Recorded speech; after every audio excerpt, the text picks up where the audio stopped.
আম, জবাব SSC board এবং সরকারকে দিতে হবে। এসএসসি বোর্ড এবং সরকারকে বারবার কোর্ট সুযোগ দিয়েছে যে তোমরা প্রকৃত তথ্য দাও, টেন্টেড ক্যান্ডিডেট আনটেন্টেড ক্যান্ডিডেট কারা সেটা চিহ্নিত করে দাও, চিহ্নিত করে দেয়নি।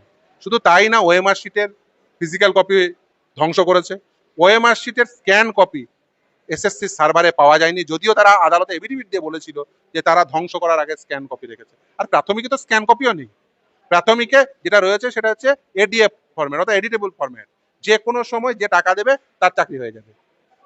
এসএসসির এই পরিণতি হলো, চারটে নিয়োগ প্রক্রিয়া মিলিয়ে প্রায় 26,000 25,753 জনের চাকরি আজকে চলে গেল। এর জন্য রেসপন্সিবল এই তিনটে আর্টিকেল 12 অথরিটি, আর কিছু মানুষ নির্বাচিত হয়ে যাওয়ার জন্য তাদের এই অসীম লোভ। তারা নির্বাচিত হয়েছেন, মন্ত্রী হয়েছেন, বিভিন্ন পদে বসেছেন, তারা টাকা বাজার থেকে টাকা তুলেছেন, তাদের টাকা তোলাই হলো এই আজকের পরিণতির জন্য দায়ী। প্রতি